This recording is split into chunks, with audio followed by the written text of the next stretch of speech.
When a person is drunk, Yes, definitely. Does the amount of alcohol matter? Sure. If a person is drunk, he sleeps. He has no control over himself. He loses awareness. So he's already vulnerable. Basically, alcohol lowers vibrations instantly, then it is easier to work. It is easier to attach an entity, and it is easier to take possession of a person's mind.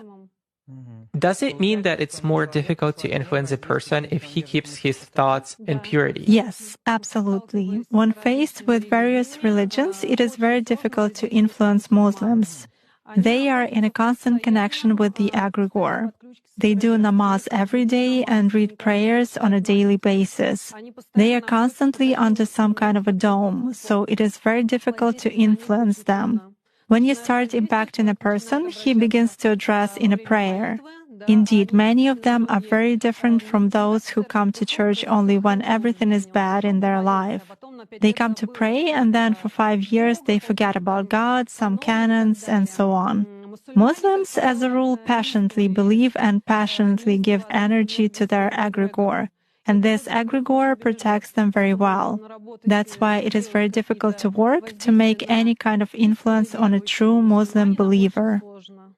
Is this some kind of a good egregore? Well, for them, yes. This egregore is good for adepts who contribute good energy to it. How do you sense it? For instance, you have found an energy trace of such person. What's next? Do you try to drag him somehow to visualize this threat and you fail? Or how do you do that? It disappears. I cannot get a grip on it. I focus on it, but something immediately knocks me out of the flow, just like that. Or I visualize a person in front of me clearly and can affect him even at a mental level, but some image is not created in my mind at all. I even look at a photo, reproduce an image, but it vanishes from my mind.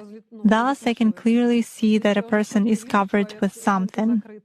Does this only work with Muslims? It does for me.